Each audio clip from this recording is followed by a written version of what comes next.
ஸ்ரீ மகாகுரப்யோ நமஹ. ஹரிஹி ஓம். சதாசிவசமாரம்பாம் சங்கராச்சார்ய மத்யமாம் அஸ்மதாச்சார்ய பர்யந்தாம் வந்தே குரு பரம்பராம். ஜெம் டிவியின் நண்பர்களுக்கு எனது வணக்கங்கள்.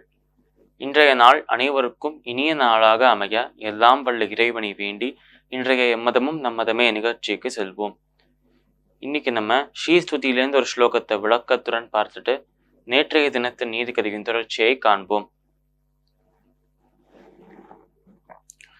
அஸ்யேஷானா த்வமசி ஜகத சம்ஸ்ரயந்தி முகுந்தம் லக்ஷ்மி பத்மா ஜலதி தனயா விஷ்ணு பத்னீந்திரேதி என்னாமானி ஸ்ருதி பரிபணான் ஏவமா வர்த்தயந்தோ நாவர்த்தந்தே துரித பவன பிரேரிதே ஜன்ம சக்ரே.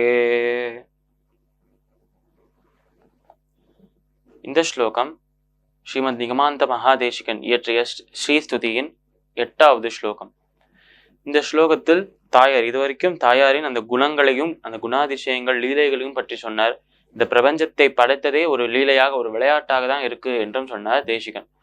இந்த ஒரு ஸ்லோகத்தில் முக்கியமாக அந்த லக்ஷ்மியின் பல நாமங்கள் பல பெயர்கள் இருக்கு. லக்ஷ்மிக்கு 1000 நாமங்களுக்கும் மேலான நாமங்கள், 1000கணக்கான நாமங்கள் இருக்கு என்றே சொல்லலாம். அதனால் எப்பொழுதுமே பல நாமங்களை பல ரூபங்களை கொண்டவர்களாக இருக்கிறாள் லக்ஷ்மி தாயார். அப்படி இருக்கும் லக்ஷ்மி, அப்படி இருக்கும் தாயாரோட நாமங்கள் பல இருந்தாலும் அதில் லக்ஷ்மி அலைமகள் என்று சொல்றோமே, அலைமகள் என்றாலே அந்த பார்க்கடலிருந்து தோன்றியவள், அப்படி இருக்கும் அலைமகள் என்று சொல்றோம். பெருமாளின் பத்னியாக இருப்பவள் என்று சொல்றோம். ஸ்ரீ என்று ஒரு சொல்லை வச்சு சொல்றோம். இந்த மாதிரி பல பெயர்கள் பிரசித்தமாக இருக்கு மகாலட்சுமிக்கு. இந்த நமக்கு தெரிந்த இந்த பெயர்களை விட தாண்டி அதற்கும் தாண்டி இருக்கும் பல பெயர்கள் இருக்கு லக்ஷ்மிக்கு.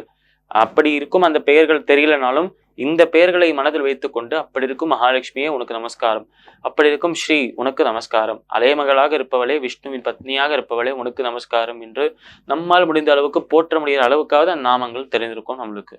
அப்படி நமக்கு தெரிந்திருக்க இந்த கொஞ்ச அளவு நாமம் இவ்வளவுதான் நமக்கு தெரியுது, இவ்வளவு பேர் தான் நமக்கு தெரிஞ்சிருக்கு என்று சொன்னாலும் அதில் ஒரு பெயரை மனது ஒரு நிலைப்படுத்தி அந்த ஒரு பெயரை கொஞ்ச நேரம் சொன்னா கூட போதும், மனதுக்கு நிம்மதி கிடைக்கும், அதே நேரத்துல முக்தியும் கிடைக்கும் என்று சொல்றார் தேசிகன்.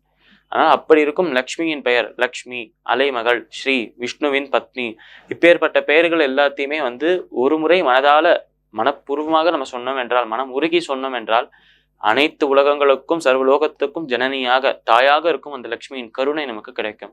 லக்ஷ்மியின் கருணை கிடைச்சிடுத்து என்றால் பெருமாளின் கருணை தானாகவே கூடவே வந்துடும், நம்மளுக்கு முக்தியும் கிடைக்கும் என்று சொல்றார் தேசிகன். மோட்சம் பெறுவதற்கு, முக்தி பெறுவதற்கு இதை விட எளிமையான ஒரு விஷயம், நாம சங்கீர்த்தனத்தை விட எளிமையான ஒரு விஷயம் கிடையாது என்று தான் சொல்லணும். இந்த ஸ்லோகத்திற்குண்டான விளக்கம் இதுவே. இப்ப நம்ம நேற்றைய தினத்தின் நீதி கதையின் தொடர்ச்சியை காண்போம். நம்ம ராமகிருஷ்ண பரமஹம்சர் சிரித்து கொண்டே சொல்றாராம் அந்த ஒரு பெண்மணியை பார்த்து, 1 மாதம் கழித்து வா என்று சொன்னேன், ஆனா அந்த 1 மாதம் உன்னுடைய குழந்தைக்காக தான் என்று சொல்லவே இல்லையே, இந்த 1 மாதத்தில் என்னால சர்க்கரை சாப்பிட்றதை விட முடியுமா என்று பார்த்தேன். அதனால கொஞ்சம் கொஞ்சமாக நான் சாப்பிட்ற அந்த சர்க்கரையை குறைச்சுட்டே வந்தேன். சில நாட்களில் சர்க்கரையை சுத்தமாக தொடவே இல்லை, இனிப்பு என்கிற அந்த விஷயமே இல்லாம போயிடுது என்னோட சாப்பாட்டுல. அதனால் அவர் சொல்ல வர அந்த விஷயம், அவர் புரிய வைக்கிற விஷயம் என்ன என்றால், நம்ம எவ்வளவு பெரிய ஆளாக இருக்கலாம், எந்த விஷயத்தை வேணாலும் மற்ற வாழ்க்கை ஈஸியாக சொல்லிடலாம். ஒருத்தருக்கு இப்போ பொதுவாக சொல்றது என்ன என்றால், சொல்வது ஈஸி, செய்யறது கஷ்டம் என்றுதான் சொல்வா. அந்த மாதிரி நம்ம அடுத்த வாழை பார்த்து சொல்ற விஷயத்தை நாம பின்பற்றினோமே ஒழிய அவகிட்ட சொல்லவே கூடாதாம். அப்படி நம்ம பின்பற்றாத ஒரு விஷயத்தை அவளை பின்பற்ற சொன்னோம் என்றால் அப்புறம் அவா திருப்பி நம்மளை பாட்டு கேட்கலாம், நீ இந்த விஷயத்த செஞ்சிருக்கியா என்று. நம்ம ஒரு விஷயத்த எதை செய்யறோமோ அதை தான் அடுத்த வாளுக்கு சொல்லணும்.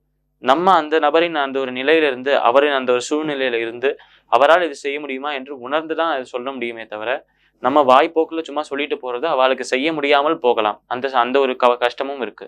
அதனால ராமகிருஷ்ணரே இந்த ஒரு கதையிலேருந்து, இந்த ஒரு சிறிய நிகழ்ச்சியிலேருந்து நமக்கு தெரிய வர அந்த விஷயம், இந்த நீதி கதையின் நீதி, நம்ம அடுத்த வாளுக்கு ஒரு அட்வைஸ் கொடுக்கறதுக்கு முன்னாடி, அடுத்த வாளுக்கு ஒரு விஷயத்தை நம்ம தெரியப்படுறதுக்கு முன்னாடி அந்த விஷயம் நமக்கு தெரியுமா, அந்த அட்வைஸை நம்ம ஃபாலோ பண்றோமா என்று பார்த்துட்டு தான் அதை செய்யணும் என்று அழகாக இந்த கதை நமக்கு உணர்த்தது. மீண்டும் நாளை சந்திப்போம். நன்றி, வணக்கம்.